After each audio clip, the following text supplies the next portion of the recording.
We all rely on banks to keep our money safe. You might have already known that banks are the backbone of the modern economy. They facilitate the movement of money between individuals, businesses, and even governments.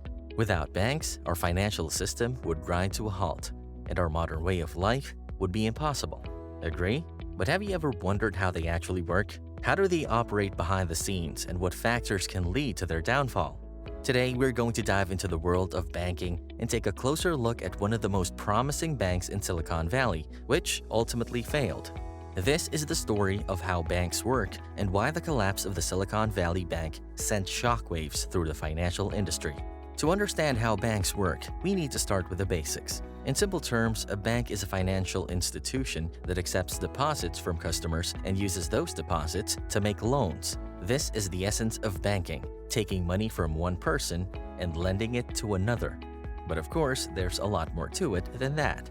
Banks have always played an essential role in the economy, serving as intermediaries between those who have excess funds to invest and those who need funds to finance their activities. In the past, banks primarily operated as safe storage facilities for people's money. However, with the advent of modern banking practices, banks have evolved to become much more than that. One of the key functions of banks is to create money. This might sound surprising, but when you deposit money in a bank, that money doesn't just sit in a vault somewhere. Instead, the bank uses the money to make loans to other individuals or businesses. These loans are then used to fund various activities such as buying a house, starting a business, or investing in new projects. In this way, banks play a crucial role in fueling economic growth and development. The process by which banks create money is known as fractional reserve banking. This system allows banks to create money by making loans while only holding a fraction of the deposited funds in reserve. The rest of the funds are used to make loans, which in turn creates more deposits, and the cycle continues. This process of money creation is why banks are often referred to as the engine of the economy. Borrowers benefit from this system by gaining access to credit that they might not otherwise have. With access to credit, individuals and businesses can invest in their future and create jobs, ultimately contributing to economic growth. Meanwhile, lenders benefit by earning interest on their deposits, which helps to generate profits for the bank. This mutually beneficial relationship between borrowers and lenders is a hallmark of modern banking. Fractional reserve banking also carries some risks. For example, if many depositors try to withdraw their money at the same time, the bank may not have enough cash on hand to meet those demands. This is called a bank run, and it can lead to a bank failing and depositors losing their money. To mitigate this risk, governments around the world have established deposit insurance programs that protect depositors in case of bank failure. In addition to creating money, banks also provide a wide range of financial services that you might already be familiar with. They offer checking accounts, savings accounts, and credit cards, among other things. They also provide loans to businesses and individuals, and they invest in financial markets to earn a return on their own money. But with all this power and responsibility comes risk. Banks are highly regulated institutions, and for a good reason. If a bank fails, it can have catastrophic consequences for the economy. That's why regulators closely monitor banks and require them to hold certain levels of capital to ensure they can withstand losses. What exactly happens when a bank fails? When a bank fails, it can be a distressing and uncertain time for both depositors and the wider community. While bank failures are relatively rare, they do happen, and it's important to understand what happens when they do. In the United States, when a bank fails, it is typically placed under the control of the Federal Deposit Insurance Corporation, or FDIC. The FDIC is a government agency that provides deposit insurance to protect depositors in case of bank failure. This means that if your bank fails, your deposits are protected up to a certain amount, typically $250,000 per depositor per insured bank. The FDIC will either arrange for another bank to take over the failed bank's operations, or it will pay depositors directly for their insured deposits up to the insured limit. This means that depositors will still have access to their funds even if the bank they deposited them in has failed. However, the FDIC also has the authority to seize a bank if it determines that the bank is in danger of failing. This can happen if the bank has inadequate capital or is engaging in risky practices that could lead to losses.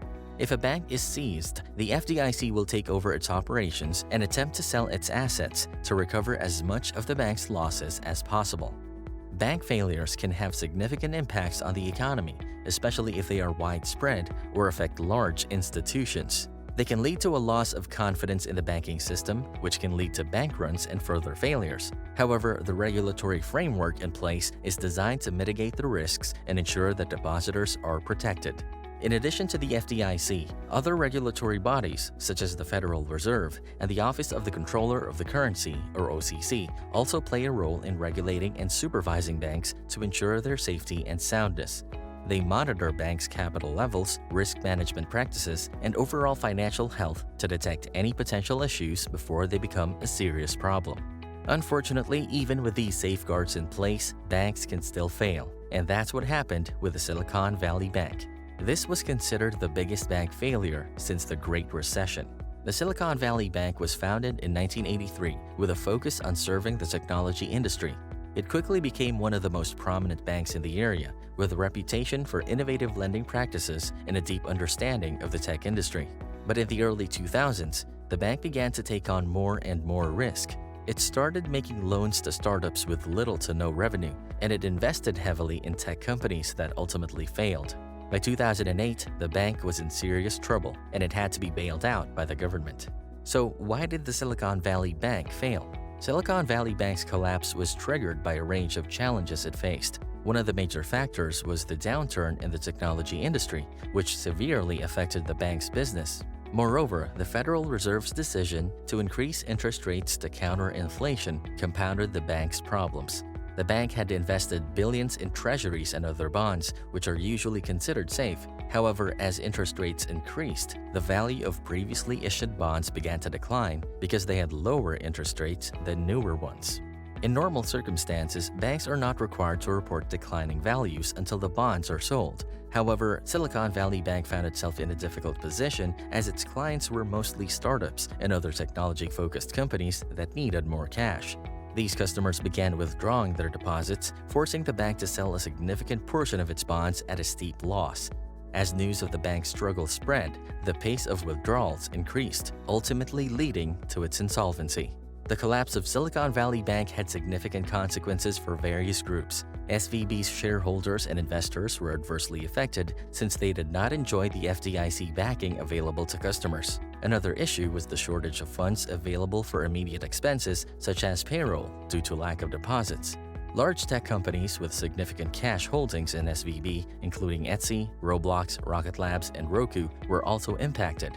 While most banks are insured by the FDIC, accounts are only insured up to $250,000, which may not be adequate for companies spending millions each month. Regarding actions taken by the Federal Reserve, the government is not bailing out SVB, and it will remain collapsed, with remaining assets going to creditors. However, a buyer can revive it if another bank purchases it. On March 12, the government guaranteed coverage of all deposits at SVB. But this guarantee does not include shareholders or unsecured creditors. Following SVB's closure, the FDIC formed the Deposit Insurance National Bank of Santa Clara to consolidate insured and uninsured deposits into one institution. All SVB deposits were transferred to the National Bank of Santa Clara, and insured depositors had access to their funds on March 13. The FDIC will pay uninsured depositors an advanced dividend and provide a certificate for the remaining amount of their uninsured funds to receive the remaining funds when SVB's assets are sold. The turmoil in bank stocks resulting from SVB's collapse may lead the Federal Reserve to be more cautious when raising rates. While larger banks are well diversified and hedged, regional banks tied to cash-strapped industries like tech startups may feel the market's tightening. In the event of a bank's failure, the FDIC usually sells the bank's assets to others, and those proceeds are used to repay uninsured depositors. So what can we learn from the Silicon Valley Bank's failure? The recent collapse of SVB has brought to light some serious concerns about the banking system. When a bank fails, it can have ripple effects that extend far beyond its own operations. It can highly affect its customers, investors, and other stakeholders, and as scary as it sounds, it can cause chaos in the whole economy. To prevent similar situations from happening in the future, it is important that banks take proactive steps to manage risk. This means implementing effective risk management frameworks that help identify potential threats and vulnerabilities and establishing clear risk appetite statements that guide decision-making. I mean, it will never be enough to simply react to problems as they arise. The truth is, banks need to be proactive in identifying and managing risk. Another important thing is regulatory oversight to ensure that banks are operating in a safe and sound manner. Regulators must maintain a robust supervisory framework that includes regular monitoring, stress testing, and risk assessments. This helps to identify potential issues before they become significant problems and allows for corrective action to be taken before it's too late. From all the news we have seen and the articles we've read, the collapse of SVB has reminded us of the importance of risk management and regulatory oversight in the banking sector. It's not just about protecting the interests of individual banks, it's about safeguarding the health of the whole economy. By taking proactive steps to manage risk and ensuring that regulators maintain close oversight, we can help to prevent future banking crises and ensure that our financial system remains strong and stable. What do you think about the recent banking issues? Share your thoughts with us in the comments below. If you found this video helpful, hit that like button and subscribe to our channel for more valuable content. We'll catch you on the next one.